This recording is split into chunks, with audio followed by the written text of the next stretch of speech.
Hello student, आज हम rectangular motion को कंटिन्यू करेंगे। 7th लेक्चर इसके हो चुके हैं, 8th लेक्चर। और इसमें मैं एक इम्पोर्टेंट क्वेश्चन डिस्कस कर रहा हूँ। स्लाइटली डिफिकल्ट क्वेश्चन है। अभी तक हमने जो क्वेश्चन किए थे उसमें एयर का रेजिस्टेंस फोर्स को हमने नेगलेक्ट किया था। जब भी कोई पार्टिकल को हम हवा में फेंकते हैं तो मोशन करता है, तो हमने कहा था कि एक्सेलरेशन उसका जी के बराबर होता है। लेकिन एक्सेलरेशन जी तब होता है जब हवा का कोई रेजिस्टेंस फोर्स एग्जर्ट नहीं हो। बट एयर का कुछ ना कुछ रेजिस्टेंस फोर्स होता है। उसको कंसीडर करने पर क्या चेंजेस होते हैं जी की वैल्यू में, किस तरह से मोशन अफेक्ट होता है, वो हम इस एक क्वेश्चन के थ्रू डिस्कस कर रहे हैं।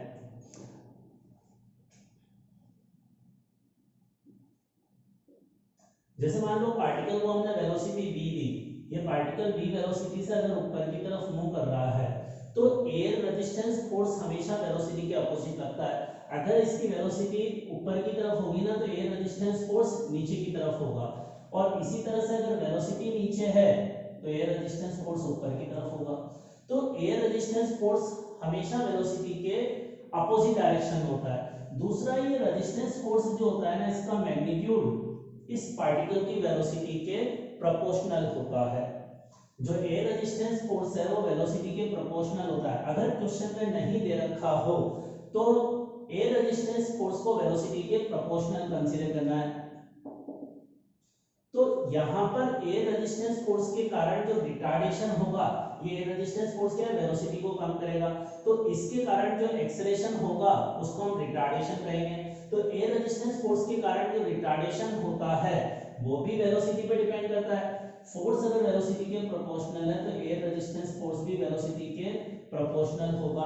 बट इस क्वेश्चन में हमें ये दे रखा है air resistance force, air resistance के कारण जो रिटार्डेशन है वो कांस्टेंट है।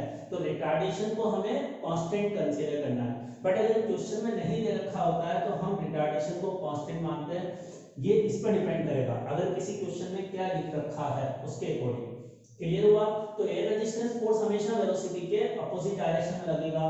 और देखो, अगर वेलोसिटी इधर होगी ना तो एयर रेजिस्टेंस के कारण फोर्स इधर की तरफ लगेगा। लेकिन जैसे हम जानते हैं, हम ये दो केस कंसीडर करते हैं। आप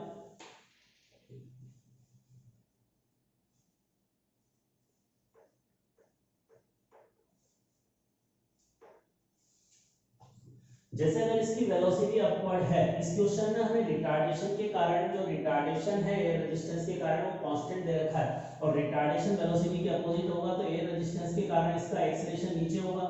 और एक नीचे जी एक्सेलरेशन है और है इसे। तो इस पहली सिचुएशन में जो नेट एक्सेलरेशन होगा वो जी प्लस ए हो जाएगा। तो जब ये पार्टिकल अपवर्ड डायरेक्शन में जाएगा तो इसका नेट एक्सेलरेशन नीचे की तरफ जी नहीं लेंगे, जी प्लस ए लेंगे। जी तो ग्रेविटी के कारण और ए एयर रेजिस्टेंस के कारण रिटार्डेशन। अब इस सेकंड वाले केस में रिटार्डेशन के कारण एक्सेलरेशन ऊपर होगा, जो एयर रेजिस्टेंस है उसके कारण वेलोसिटी नीचे है तो रेजिस्टेंस से एयर रेजिस्टेंस ऊपर की तरफ लगेगा। जबकि mg तो नीचे लगता है तो g नीचे लगेगा। तो इस वाले केस में g की इफेक्टिव वैल्यू क्या होगी, g minus A in downward direction. तो ये वाला मोशन है, वेलोसिटी ऊपर है तो इसको कहेंगे असेंडिंग और इसको कहेंगे डिसेंडिंग।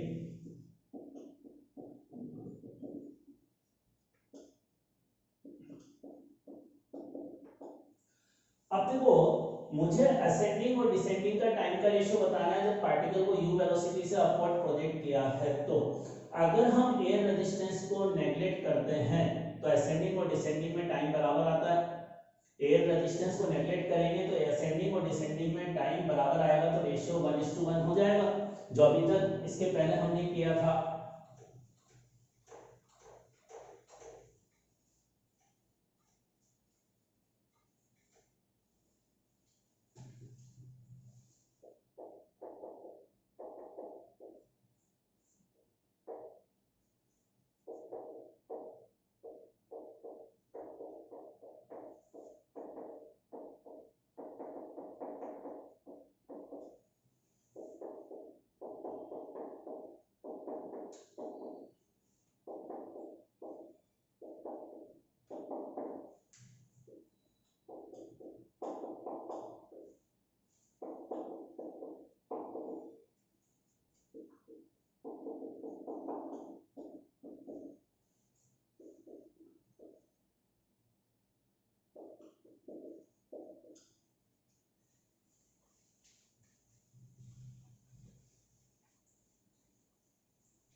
अब देखो एयर रेजिस्टेंस को अगर हम नेगलेक्ट करते हैं, अभी तक जो मैंने क्वेश्चन डिस्कस किए थे उसमें एयर रेजिस्टेंस को कंसीडर नहीं किया था, और नेगलेक्ट करने पर हमने ये रिजल्ट निकाला था असेंडिंग और डिसेंडिंग का टाइम बराबर होगा u अपॉन जी, तो इनका रेशियो 1 आ जाएगा। लेकिन अब इस क्वेश्चन में एयर रेजिस्टेंस को नेगलेक्ट नहीं करना, अगर एयर रेजिस्टेंस को कंसीडर करेंगे तो असेंडिंग और डिसेंडिंग के टाइम बराबर नहीं होंगे। अब इन टाइम में क्या डिफरेंस रहेगा और क्यों रहेगा वो हमें कैलकुलेट करना है, कितना रहेगा, तो उसका सॉल्यूशन।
अब देखिए इसका यहां तक हमने क्या किया, ए से पार्टिकल, ए पोजीशन से पार्टिकल को थ्रो किया अपवर्ड, और ये बी पर जाकर रेस्ट में आएगा, फिर नीचे आएगा, तो ए से बी तक की मैक्सिमम हाइट h है।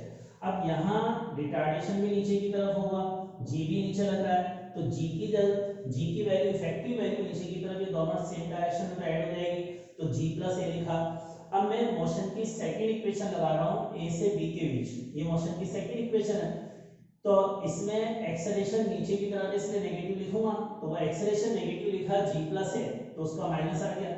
अब इन्हीं दो पॉइंट के बीच में मोशन की फर्स्ट इक्वेशन भी लगा रहा है, तो b पॉइंट पर तो वेलोसिटी 0, इनिशियल है, एक्सेलरेशन माइनस g प्लस है t है। अब यहां से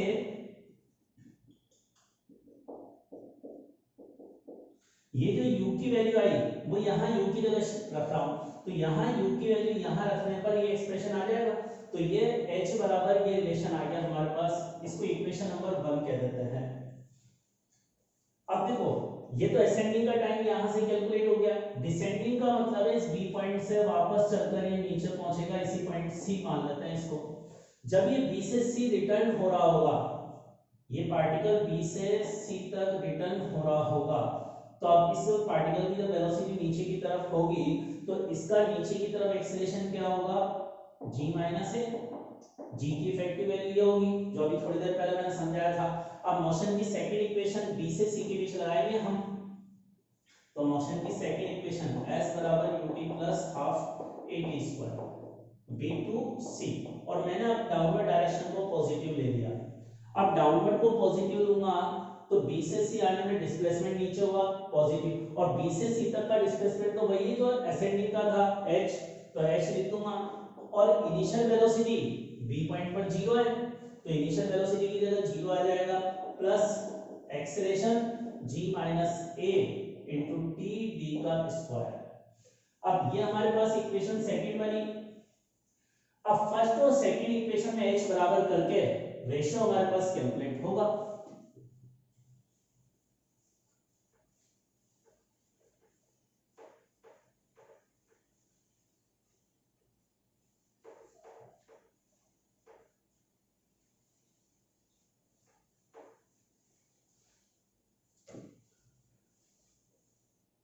अब इनका रेशियो निकालने के लिए फर्स्ट और सेकंड इक्वेशन से हम एक्सेलरेशन बराबर या हाइट बराबर करेंगे, तो क्या आ जाएगा, TA upon TB is equal to under root g minus a upon g plus a। इसको हम एज अ फॉर्मूला भी याद रख सकते हैं। और इससे अब ये बताओ देखकर असेंडिंग का टाइम ज्यादा होगा या डिसेंडिंग का? असेंडिंग का टाइम कम है ना, इसका रेशियो 1 से कम आएगा, तो असेंडिंग का रेशियो डिसेंडिंग के रेशियो से कम आ रहा है।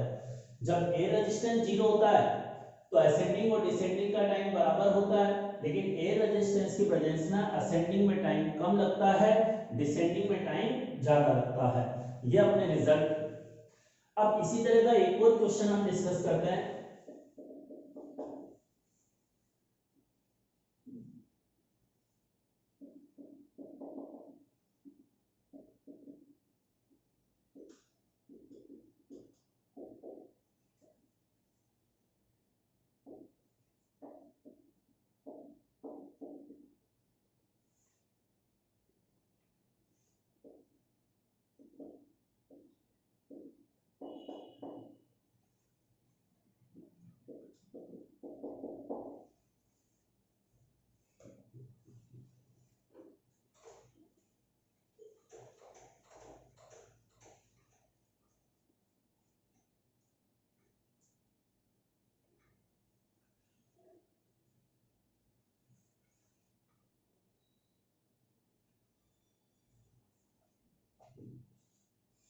अब देखो, अगला क्वेश्चन हमारा यह है कि एक पर्सन एक सर्टेन हाइट से पैराशूट लेकर जंप करता है। तो यहां से पैराशूट कूद रहा है, तो यह पर्सन यहां इसकी वेलोसिटी 0 है। अब देखो, जब पैराशूट से कोई बहुत हाइट से कूदता है ना, तो इस शुरू में पैराशूट ओपन नहीं होता है, एक सर्टेन हाइट के बाद पैराशूट ओपन होता है। और हमने मान लिया कि पैराशूट जो है बी पॉइंट पर ओपन हुआ। पैराशूट मतलब पहले तो बिना पैराशूट ओपन हुआ है, 60 मीटर गिरा, और 60 मीटर गिरने के बाद पैराशूट ओपन हुआ है, उसके पहले पैराशूट ओपन नहीं हुआ। तो पैराशूट ओपन होने के बाद बी से सी तक जाता है। तो देखो, पैराशूट ओपन होने के बाद हवा का रेजिस्टेंस फोर्स ऊपर बहुत ज्यादा लगता है, और बी से सी जाने के बाद उसका एक्सेलरेशन या रिटार्डेशन 2 हो जाता है, हमें क्वेश्चन में दे रखा है। अब जब ये ए से बी चलेगा तो नीचे की तरफ इसका एक्सेलरेशन जी के बराबर होगा। बी ए से बी तक के मोशन में पैराशूट ओपन नहीं हुआ है, तब तक इसका एक्सेलरेशन नीचे जी के बराबर है। और पैराशूट ओपन होने के बाद ये कांस्टेंट रिटार्डेशन 2 से नीचे की तरफ आता है। तो हमें क्वेश्चन में लिखा हुआ है after 60 meter travel parachute open and then retardation is 2 remains constant. तो 2 रिटार्डेशन से नीचे आता है, और एक सर्टेन डिस्टेंस चलने के बाद सी पॉइंट पर इसकी, जब ये सी पॉइंट ग्राउंड पर है, तो ग्राउंड पर जब पहुंचता है तो इसकी वेलोसिटी 4 मीटर पर सेकंड है। तो हमें इस पर्सन ने टोटल ए से लेकर सी तक कितनी हाइट ट्रेवल की ये निकालनी है। क्वेश्चन क्लियर हुआ? ए पॉइंट से ये पर्सन पैराशूट के साथ ओपन हुआ है, जैसे प्लेन में जा रहा था, और यहां से उससे प्लेन से यहां इस सर्टेन हाइट से वो कूदा, तो इनिशियल वेलोसिटी तो उसकी 0 होगी। और कूदते ही पैराशूट ओपन नहीं होता, 60 मीटर गिरने के बाद पैराशूट ओपन होता है। तो 60 मीटर तक तो उसका एक्सेलरेशन फ्री फॉल मोशन है जी के बराबर, और 60 मीटर के बाद पैराशूट ओपन होने के बाद ए से बी तक आने पर तो वेलोसिटी बढ़ेगी, और बी से जब पैराशूट ओपन हो जाएगा तो वेलोसिटी घटते घटते सी पॉइंट पर कुछ वेलोसिटी 4 आ जाती है। यह हमें क्वेश्चन में दे रखा है। तो हमें ये टोटल हाइट बतानी क्या होगी। अब इसका सॉल्यूशन देखो, सॉल्यूशन में ए से बी तक का एक्सेलरेशन जी के बराबर है डाउनवर्ड में, और बी से सी तक में एक्सेलरेशन 2 है अपवर्ड में। ये बी से सी तक का एक्सेलरेशन है, और यह ए से बी तक का एक्सेलरेशन है। तो अब ए से बी में एक्सेलरेशन अलग है, बी से सी में अलग है, तो मोशन की इक्वेशन सीधा ए से सी के बीच नहीं लगा सकते, क्योंकि इसमें एक्सेलरेशन बदल रहा है। और मोशन की इक्वेशन तभी लगाई जा सकती है जब एक्सेलरेशन कांस्टेंट हो। तो मोशन की इक्वेशन लगाएंगे, लेकिन 2 टुकड़ों में लगाएंगे, ए से बी में अलग, बी से सी में अलग। और इस क्वेश्चन को सॉल्व करने के लिए कहीं टाइम नहीं दे रखा, तो मोशन की थर्ड इक्वेशन लगेगी, एक बार ए से बी के बीच और एक बार बी से सी के बीच, जिसमें हमें अननोन टर्म आ जाएगी, कैलकुलेट हो जाएगी।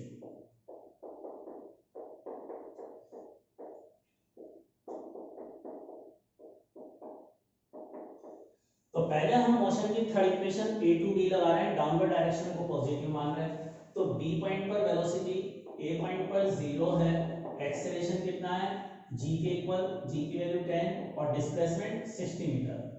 तो इससे b पॉइंट पर वेलोसिटी आ गई,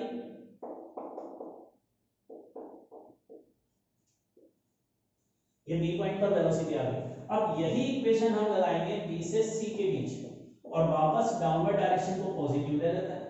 अब बी से सी में निकालेंगे तो बी इनिशियल पॉइंट है, सी फाइनल पॉइंट है और सी पर वेलोसिटी दे रखी है हमें 4, तो 4 का स्क्वायर और बी पॉइंट पर वेलोसिटी है अभी लिख देंगे +2। अब एक्सेलरेशन हमने डाउनवर्ड को पॉजिटिव माना है, बी से सी में एक्सेलरेशन ऊपर है तो ये माइनस लिखूंगा -2, तो इसको -2 लिखा और डिस्प्लेसमेंट हमें बी से सी तक की डिस्टेंस मान लेते हैं x के बराबर है, तो ये x ले लिया। अब यहां बी पॉइंट की वेलोसिटी यहां रख दूंगा तो एक सिंगल अननोन जब आ जाएगा कैलकुलेट हो जाएगा।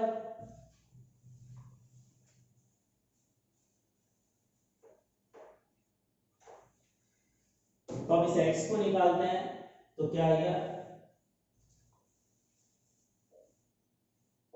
16 is equal to b b square, यहां से कितना है 1200 माइनस 4x, तो x इज इक्वल टू क्या आ गया 1200 माइनस 16 डिवाइडेड बाई 4। अब ये x की वैल्यू हमारे पास आई तो अब हमारा आंसर क्या होगा, a से c तक की हाइट होगी 60 प्लस x और x की वैल्यू यहां से रख देंगे, तो ये इस क्वेश्चन का आंसर। तो इस तरह से हम इस क्वेश्चन को सॉल्व कर सकते हैं।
अब देखो हमें क्वेश्चन में दे रखा है particle is moving in straight line with initial velocity 5 and acceleration is -2, then find out the distance covered by the particle in third second, distance covered by the particle in third second.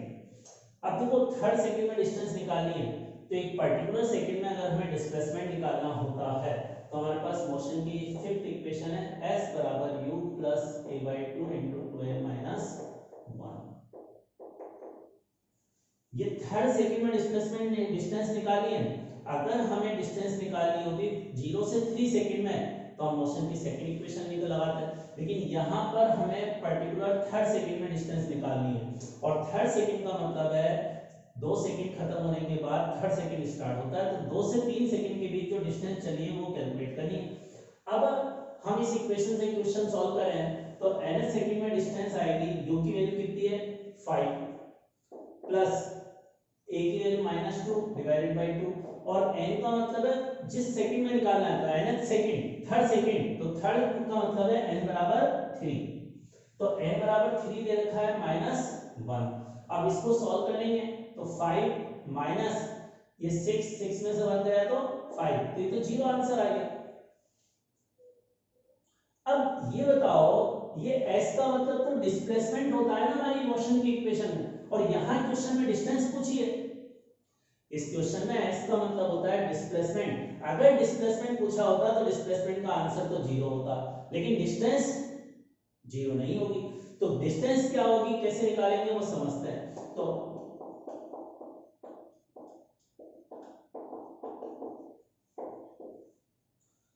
ये तो displacement है but हमें question में distance निकालनी है और generally गलती होती है हम मोशन की इक्वेशन लगाते समय ज्यादातर क्वेश्चन में डिस्टेंस और डिस्प्लेसमेंट बराबर होती है बट इस क्वेश्चन में नहीं है।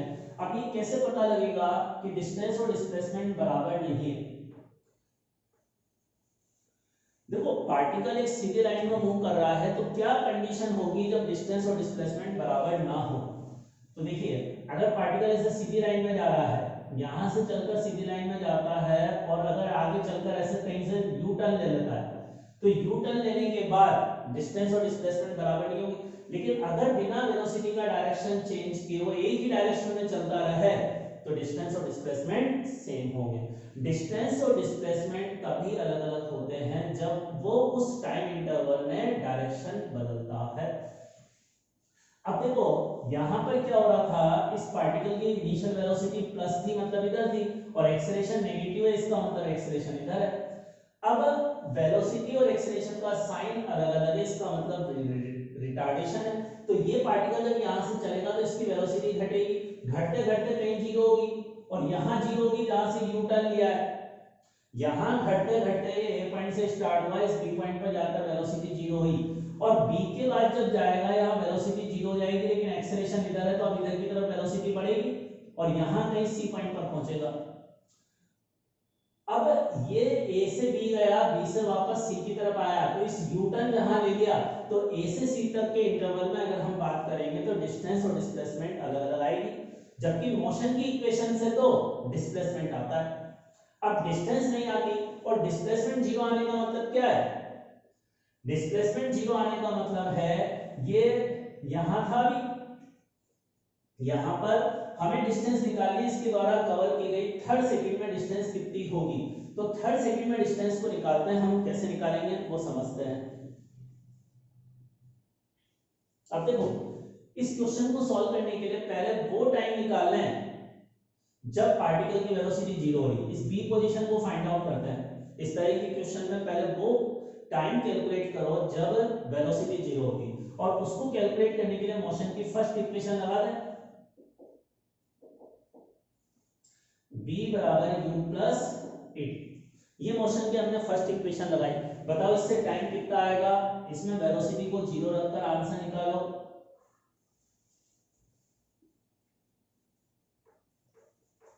इसमें वेलोसिटी को जीरो रखकर कैलकुलेट करो, तो वेलोसिटी को जीरो रखा है, u को 5, एक्सेलरेशन को -2 इनटू टाइम, तो टाइम आया ना 2.5 सेकंड। अब देखो 2.5 सेकंड के बाद इसकी वेलोसिटी जीरो हुई है, मतलब 2.5 सेकंड के बाद इसने यू टर्न लिया, यहां t बराबर 0 पर था ये, और यह 2.5 सेकंड पर है, ठीक है। अब ये 2.5 सेकंड पर है, तो यहां कहीं ये 2.5 सेकंड पर यहां है। अब ये मान लेते हैं कि ये सी पॉइंट जो है ना, यह 3 सेकंड वाला टाइम है, ये 3 सेकंड वाला टाइम है, तो अब 2 सेकंड कहां होगा, देखो डिस्प्लेसमेंट जीरो आ रहा है थर्ड सेकंड में, इसका मतलब 2 से 3 सेकंड में डिस्प्लेसमेंट जीरो आ रहा है, तो तभी हो सकता है ना कि 3 सेकंड यहां हुआ है तो 2 सेकंड यहां कहीं हो, तो 2 सेकंड से यहां गया और उतना ही वापस लौट कर आया। जैसे असेंडिंग और डिसेंडिंग का टाइम बराबर होता है, 2 से यहां पहुंचने में 2.5 सेकंड लगा, तो यहां से 2 से 2.5 के बीच का इंटरवल कितना है, 0.5 सेकंड, और 0.5 सेकंड में बी से सी आया, तो असेंडिंग और डिसेंडिंग का टाइम बराबर है।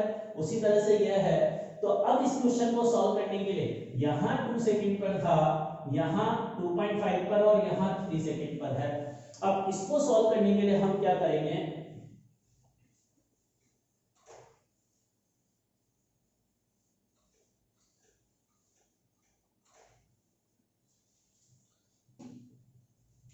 जैसे ये सी पॉइंट माना था ना, इसको डी पॉइंट मानो, तो डी से बी तक की डिस्टेंस और बी से सी तक की डिस्टेंस बराबर है, और इन दोनों डिस्टेंस का सम ही हमारा आंसर है। तो मैं या तो बी से सी तक की डिस्टेंस निकालूं या डी से बी तक की डिस्टेंस निकालूं। अब इसको निकालने के लिए क्या करते हैं, हम मोशन की सेकंड इक्वेशन लगाते हैं, s बराबर ut plus half at square, और ये इक्वेशन मैं अप्लाई करूंगा b से c के बीच, और b से c में अप्लाई करते समय मैंने इधर वाला डायरेक्शन पॉजिटिव ले लिया लेफ्ट हैंड साइड में। अब देखो यहां से यहां जाएगा तो ये bc डिस्टेंस, और b पॉइंट इनिशियल पॉइंट है, इनिशियल पॉइंट पर b पॉइंट पर वेलोसिटी कितनी है, 0, तो u की वैल्यू 0 प्लस एक्सेलरेशन, एक्सेलरेशन इसका वेलोसिटी इधर थी तो एक्सेलरेशन इधर था, तो 2 था ना। अब मैंने इधर वाला डायरेक्शन ही पॉजिटिव लिया है, तो एक्सेलरेशन को +2 लिखूंगा, और टाइम b से c तक पहुंचने में टाइम कितना लगा, b पॉइंट पर 2.5 सेकंड पर था, या 3 सेकंड, तो टाइम का इंटरवल कितना हो गया, 0.5 का स्क्वायर। अब इसको सॉल्व कर लेंगे तो BC डिस्टेंस कितनी आ गई, पॉइंट, ये 2 से 2 कैंसिल, 0.5 का स्क्वायर क्या होता है 0.25 मीटर आई ना ये डिस्टेंस। ये BC डिस्टेंस इसके बराबर आई, और जो BC डिस्टेंस होगी वही BD डिस्टेंस भी होगी। तो अपना आंसर क्या आ गया, टोटल डिस्टेंस जो थर्ड सेकंड में चला वो इसका डबल हो गया, तो 0.25 इंटू 2, तो अपना आंसर हो गया 0.5 मीटर। ये इस क्वेश्चन का आंसर।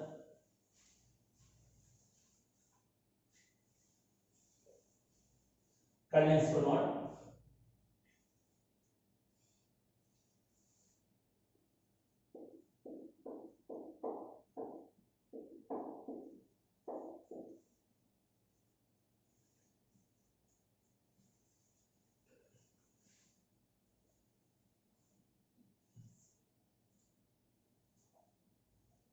अब आज के लिए यहाँ तक बहुत है। ये मेरा व्हाट्सएप नंबर है, कोई डाउट अगर पूछना हो तो इस नंबर पर मुझसे कांटेक्ट कर सकते हैं। Thank you.